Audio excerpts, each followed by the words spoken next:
Hello, Tarot friends, and welcome back to Tantra and Tarot with Kelly. Today, we're going to be chatting about all of the June energies. I'll briefly go through the astrology and my interpretation for this month. Then we will see what the cards have to say. You can skip to the tarot reading by using the timestamp below.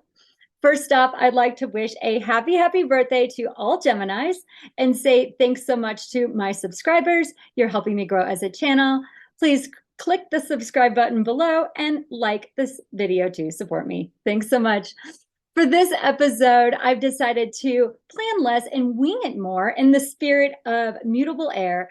Sometimes we come to life with all sorts of plans or expectations, and things don't go quite as we planned, and sometimes quite differently.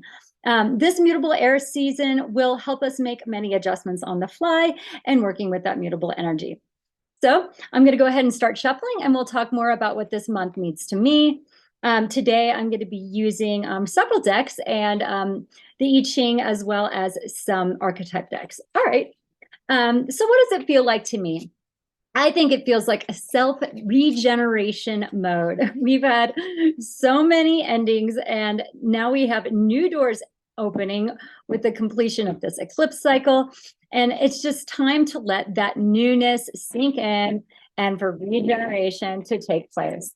I would certainly love to hear how that goes for you. So please leave your comments below. Please leave your story or whatever's going on with you.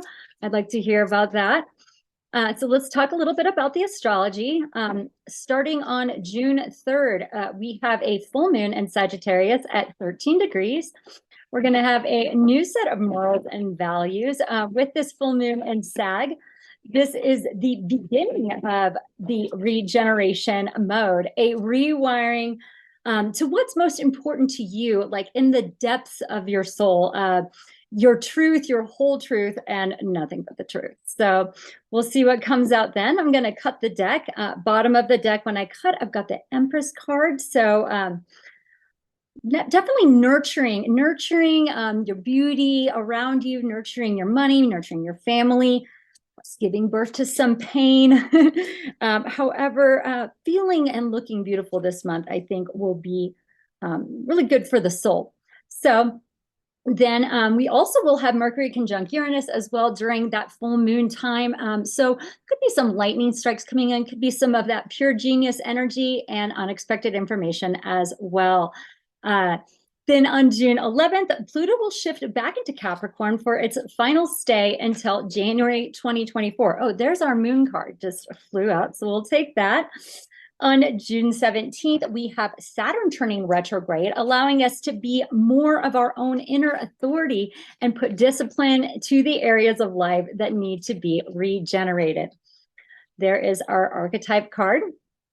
On that same day, June 17th at 10:36 p.m., we have the new moon in Gemini at 26 degrees. This will be a very creative time while the sun is also going to be square Neptune. So be sure to get out that paintbrush and start something new.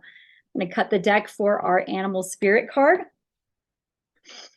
And then on June 21st, we will have the halfway point of 2023, if you can believe that. The year has already been clipping right along, and this will be our summer solstice and the sun ingressing into Cancer. This will be giving us the emotional support needed to make any of those deeper transitions. All right, got my romance angel. I'm just going to take the I Ching here, and then we'll see what we have. So the end of this month is marked by Mercury squaring Neptune and Mars squaring Uranus. So be on alert, watch for any confusion, and avoid any unnecessary risks. As we move towards July, we will have the final moments of the nodes in Scorpio and Taurus. So it is a good time to reflect and think about what has the nodes in these two signs taught you during this time. What are you finally letting go of, and how are you now finding more value in yourself? So it could be some final lessons. The nodes are at about 3 degrees, and in the middle of June, in the middle of July, pardon me, they will be switching into Aries and Libra. So, all right, I think I have all the cards. Just some final pieces of advice. As we are moving into this energy, only take what you need to survive from others or them from you to allow yourself time to regenerate, and those around you as well. Simplifying, do not overplan. Be sure to do your research like a good Gemini. Could be a lot going on, so letting go of any baggage that doesn't serve you, leaks and energy drains, that will be a continual process as you align with your fresh life here. And this Gemini season, it's just going to be a rewiring. So as the sun moves into Cancer on the 21st, the deep nurturing and regeneration will begin to take place. All right, so let's see what we have for the cards. At the bottom of the deck, interestingly enough, here is our Gemini card. We have the Lovers card. So that's our second major arcana of this reading. And what does that tell me?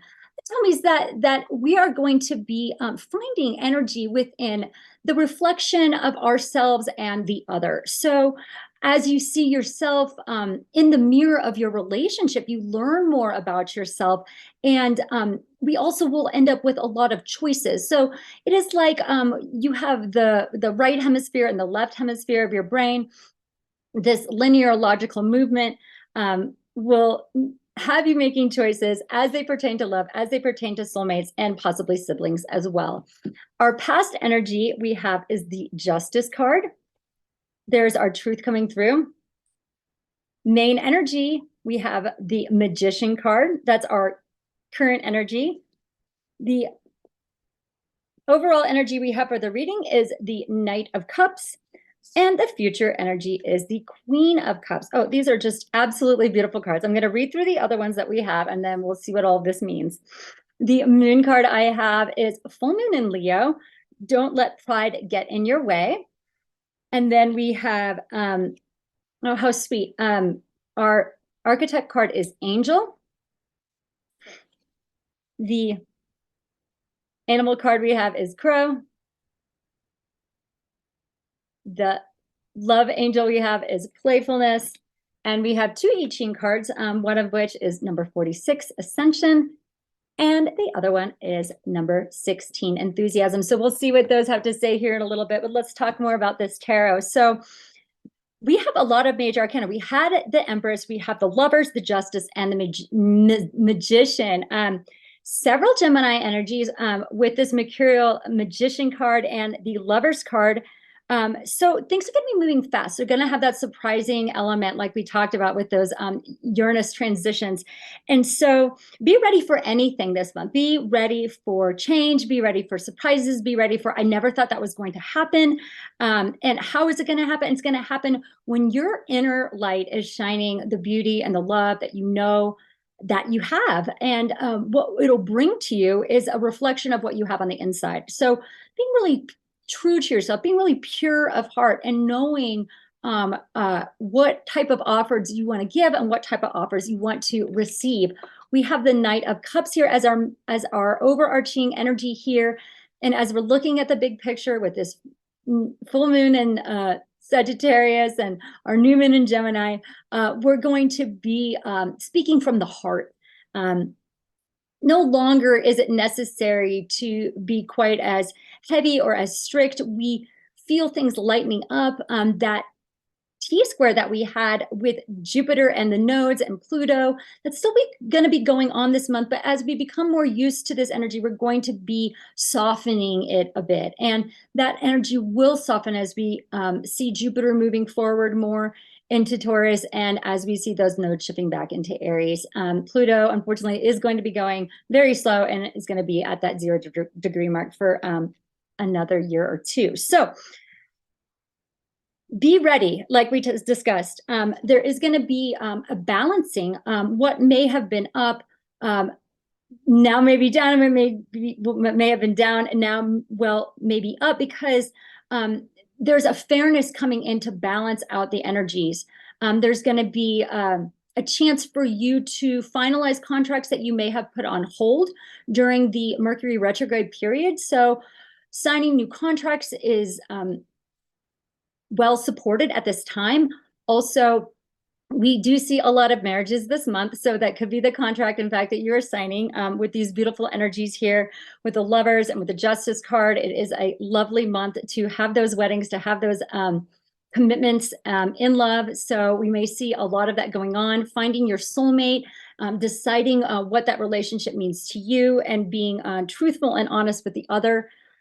And what will that bring? Like we said, that'll bring surprises, but also it's going to bring manifesting things through your emotion, manifesting all those energies are going to come together as one, and then you're going to know how to move forward in your heart. This Queen of Cups, she follows her intuition. She's connected with her heart chakra. She expresses her emotions in a mature way. However, she's also that mothering energy. So we have the mothering energy coming in with the Empress and with the Queen of Cups, and we do have the mother of Cancer moving into that summertime here. We have that solstice on the 21st. And so really understanding how you feel is going to be part of this regeneration that we're talking about. And you may feel different than you did in the past, which is quite all right.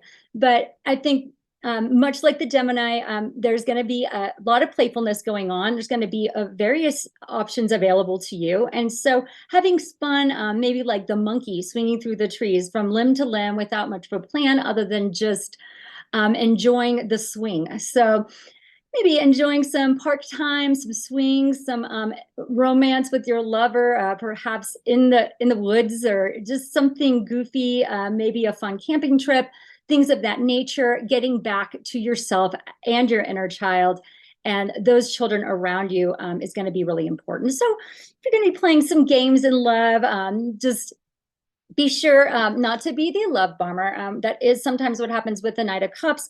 And so there could be a lot of messages flying around right now that just aren't too serious. So if you're getting people that are coming to you and you're wanting this serious commitment, just be very careful about what's real and what's not. There could be two sides to every story. There could be a door to go in and a door to go out. And you need to make sure that if there's any love messages coming your way, that they are 100% truthful before you make a decision. So before you try to decide, so that way you are not over emotional. You're aware of what's real and what's not, because with that Neptune square Mercury at the end of the month, it could be a little hard to discern between one and the other, but your heart will absolutely tell you the way. So let's read a little bit more about this Crow card. The Crow card does reflect on that intuitive side that we have. It reflects more of that spiritual element, and it is an air element, which we have mutable air this month. So going to be lots of flights here and there, perhaps. Maybe you're going to be traveling. I am looking through to see where my crow is here. But yeah, and that spirit, allowing yourself to be mutable, allowing yourself to go on the fly. Perhaps you're planning a trip and you just want to wing it and not make too many plans. Follow your intuition. So it says, when in balance, psychic, strong, clear. When out of balance, ungrounded, hypersensitive. Bring into balance, daily meditation practice. The crow has long been a symbol of magic, which is great because we've got our magician here. A crow personality is drawn to the supernatural and has a gift for seeing the unseen, knowing the unknown. It is said that the crow holds within its mind's eye the three realities, past, present, and future. Crow energy is potent and should be tapped into when the mind is clear.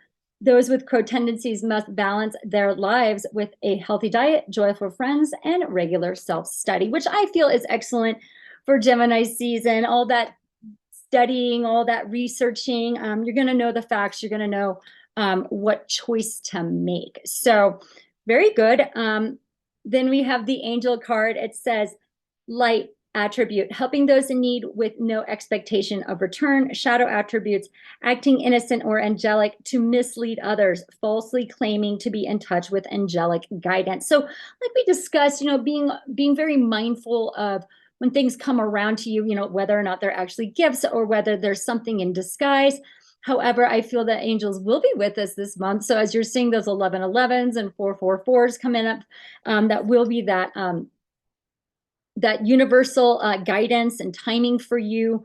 You may find that you're getting messages from people who have deceased, maybe some messages in your dreams, perhaps from a grandmother or a loved one that you have not seen in a while that you've had to say goodbye to. You may be hearing from them this month from from the ethers, so they say. So just see what angels are there to support you, especially if things get challenging, and just know that there are always angels among us. So, and with all this excitement, it says, don't let pride get in your way. So we're going to be making these regenerational moves. Sometimes it's hard to let go of the past because we're so stuck on that story for ourselves. We've got ego investment in it. It's hard to say, no, that's not me anymore. I am making these changes. I don't want to go along with the crowd, et cetera, et cetera. So just know that you have pride in anything that you choose to do that's for you. And you don't need anyone else to appreciate it. And so if you find joy in something for yourself, go ahead and go for it, no matter what the others may say or think, because you will build your inner strength like this lion when you make those complete choices for yourself and let go of the stories that you think people may be saying about you. So that is a good way to be more playful as well, and just not worrying so much like a child, and just going with your free-flowing playfulness and emotion at the time. So living in the present and appreciating what's there should help bring more joy if you're feeling a little lackluster. All right, let's read what we have for the I Ching, and we'll talk a bit more about that, and then we'll wrap it up. We have number 46, Ascension, and then we have number 16, Enthusiasm. So I'm going to read number 46 first, and then there'll be a special message between the two lines. All right, it says here, pushing upward, earth above, wind below. Natural advancement is represented by growth in springtime when new plant life pushes upward through the earth. The emphasis is on upward motion, a movement from obscurity to influence, with growth that is supported by adaptability and an absence of obstacles. Constant, flexible growth is the key attribute of plant pushing upward. This reading suggests a period of promotion and prosperity for you, much like that Empress. The wise person in harmony with life and fate is sensitive but determined. Make sincere effort to apply a determined effort against forces of inertia by bending around obstacles that arise, and good fortune will follow. So being adaptable, like we said, by remaining tolerant and flexible, you will retain the conscious innocence that best fuels growth and advancement. Willpower and self-control are necessary to manage growth properly, but an inner enthusiasm for life is what drives it. And that's exactly what we have next, enthusiasm. So let's see what that says, and then we'll read our special line. Number 16, thunder above, earth below. Enthusiasm unleashes an enormous creative energy. The effect is like a powerful music that inspires great numbers of people, loosening constraints and sprouting new opportunities. The power of enthusiasm is best symbolized by music and dance. It is guided more by the heart than the head. Good fortune can follow when an enthusiastic leader is a person of strong character, one who is able to guide this positive energy towards a favorable destination. Enthusiasm in a personal relationship or in a group generates special electricity. For instance, when the crowd at a music festival is charged up, the singers scale new heights and life, and the shared experiences of the moment becomes its own reward. And who is not in awe of thunder? Who would fail to fill their lungs with refreshing air in the aftermath of a cleansing rain? Arouse the passionate support of others while adjusting your ideas and plans to suit their needs. And this way you can fill your sails with the mighty wind of popular support. To arouse others, redouble your dedication and dare to create an environment that is free of tension. Take joy in your work, harness the power of a song, and dance in your own way. So definitely being yourself, finding your true inner joy and smiling no matter what. It doesn't have to be because of what's going on around you. It's the joy that you feel in your heart. So excellent lessons there. Let's see what it says. Let's see what that changing line is between the two. Let's see here. We've got lines lines 2, 3, and 4 are all changing. So we're going to read 46, center line, line 3. All right, here we go. Obstructions that block your path may be falling away. Either an easier way is opening up to you, or you have succeeded in finding the line of least resistance. You will likely achieve your immediate goals, but there's no promise of continued good fortune beyond immediate success. But that is okay. Too much assurance can sap you of energy. Be happy with your present success and continue to push ahead in a positive upward direction. I love that. And below the Lover's card, we did have the Six of Wands, which is that success card. Finding success in the little things, loving yourself along the way, enjoying the moment and enjoying the journey. That's what this month is going to be all about. I really appreciate all of you who have watched my video with me, and thanks so much for liking and subscribing. I would love to hear how this month goes for you, so please leave your thoughts in the comment below, and I will see you next month for all the July astrology and energies. Have a lovely day. Please subscribe to my channel for more Tantra and Tarot.